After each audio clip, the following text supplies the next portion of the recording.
welcome to The One Show with Adrian Charles. And Christine Blakely, and with us tonight, a woman who in the nicest possible kind of medical way has done the rounds. It's Tina Hobley. Trust you. I do love you. Forgive me, please forgive me.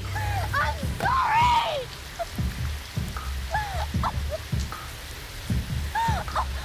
Oh, Tina Hobley, looking much more composed tonight. It's been ages since I've seen those clips. There was an awful lot of upset. Are you over it now? You look fine. terribly upset. You're quite sure? I'm all right, thank you. Yeah, very composed this evening. Okay, we'll start with three words you rarely hear, young British Muslims, unless they're attached to anything other than a bad news story about a disaffected or even radicalised section of society. So keen is the government to engage with them that it set up a panel of 22 young Muslims to hear about their issues, concerns and aspirations. Ahead of its first meeting tomorrow, we sent Paddy O'Connell to talk to some young British Muslims, neither disaffected nor apparently remotely radicalised. These young men have played football together since childhood. My name's Abid, I'm 21. My name's Atik, I'm 19. They're all British of Pakistani descent, and they're linked by football and by faith. My name is Zia, and I'm 25. My name is Altaf, I'm 21. My name is Aftab Hussain, 21 years old.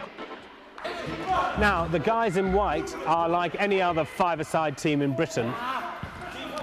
They are young British and Muslim. We hear an awful lot about that group. The government's worried about what's going on in the heads of young British Muslims. Well, we don't hear an awful lot from that group, so I've spent the day with the boys in white to find out what they think. Maybe the best place to start is on their beloved football pitch. Doesn't playing in an all-Muslim team set them apart? It's just purely by the fact that we all meet up on one separate day and we play football together and we're all Muslims. It's not we're trying to be different from everyone else. We've been playing for about 10 years together. I won't say it created as a Muslim football team, it's just basically we've grown up together. Altaf and Aftab Hussain are non-identical twins. They plan to join a police force that over the last 5 years has seen its annual intake of ethnic minority recruits fall by nearly half. It's obviously a challenge for to go for any sort of job within the community. I want to give something back to my community, whether it's policing or whether it's creating more further links within the society that we live in. Islam is the second largest faith in the UK with 1.6 million followers. But the terror attacks of the past few years led some non-Muslims to view the religion with suspicion, even fear. So how did the terror attacks in London, for instance, impact on our lads' lives? 4 explosions, the work of 4 suicide bombers, and later the awful realisation that 52 innocent people had lost their lives. Personally, I just said, oh no, not again, when I saw the picture, because I was thinking, how is this going to affect you?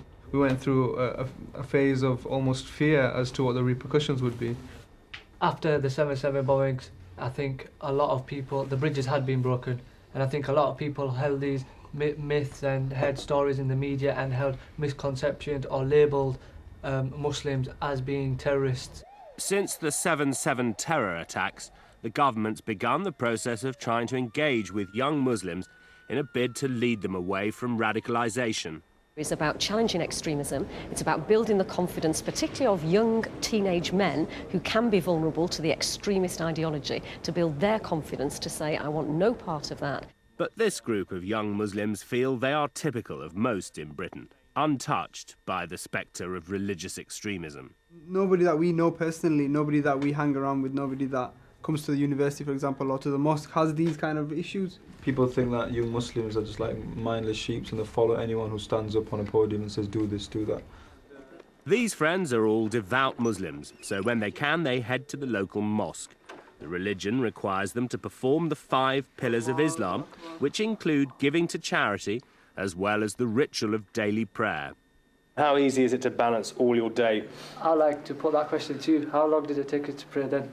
5 minutes? It did take you 5 minutes or so? That's nothing compared to your whole day. You've got the whole day to do all your other things, but 5 minutes towards prayer, and 5 minutes towards your religion, to your faith. And you don't have to come here? You don't have to come here. You can do it in your own home, you can do it while you're at university, you can do it in your offices, you can do it anywhere. Islam has its own form of justice known as Sharia law. It's already being used to resolve civil disputes, and a survey found nearly a third of Muslims would like to see the system extended in Britain, and that's controversial. Your training to be a lawyer, does it imply a sort of separate case? Isn't the best destination an inclusive one, really, under the law? That said is true, but at the moment, the arbitration council is an alternative route to the courts. And as Sharia is the Islamic way of life, it's the way you live your life, it governs everything. I think certain aspects of Sharia law, they can be beneficial.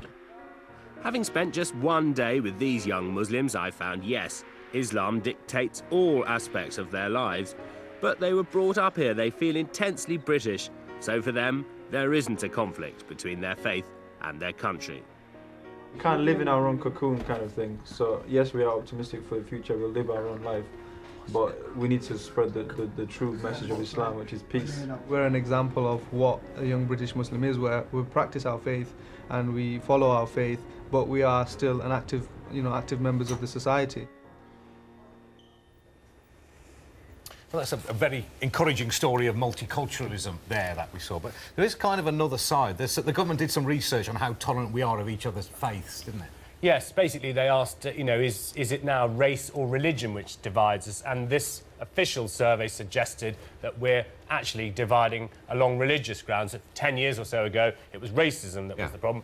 And so basically they said, how happy would you be if someone you knew married someone of another religion? And in the broad community, it's like 7 out of 10 said they would accept it. But only sort of 3 out of 10 said they would from the Muslim sample. So basically that implies, that there are differences. But one of the key things about the group we met is that they would say they never see themselves on the telly doing anything normal. They're always being asked questions, or they're always looking as though they're fretting about something. And they were chuffed to think that you in particular might see them just playing football instead of just talking about heavy issues all the time. And I'm delighted to say they've all got contracts with Manchester United. What a morning. That's the thing, because they'd say, we do just get on with our lives. Of course, we've got all these other issues, but you, media people, all you ever do is wang on about the sort of differences. Yeah, but government are meeting with the Young Muslim Advisory Group tomorrow, so hopefully something should evolve from that relationship. Yeah, we'll hear a lot more about this. We won't go into the whole thing now, but there's a group which are meeting the government, which is an attempt to break the ice, because every time one big incident happens, the question is how many people are radicalised? And that's a proper question for the government to ask. But there isn't an answer. So getting 22 young Muslims along, is that going to help? I mean, just could be a talking shop, couldn't it? It could be a talking shop, and it starts tomorrow. So let's not say it's just going to be a talking shop until they've actually talked. Yeah, I'm sure, Tina, you've got 2 young children growing up and going to school. I'm sure you can see a difference in the communities and indeed their class friends. I mean, these are perfect which is a role good models. thing. It's a great thing. And I think that's all you can ask, isn't it? That these guys set this kind of role model. Yeah. And, I've seen a big difference in my daughter Isabella. At her school, it's a very multicultural school. More than yours, were you? From Mill Hill, North London. Yeah, very Irish, Italian school, whereas in Isabella, she's, she has a whole array of group of friends, which is amazing. So she's always learning about different beliefs and different cultures, and of course, I think it's very positive. And one thing we haven't done is we didn't speak to any girls here. So you could ask a general question, how do 20-year-old boys represent 20-year-old girls? Yeah. I mean, you could have half an hour on that. We could indeed. Go and get to it, Paddy. All right. Yeah, thank you. Report back.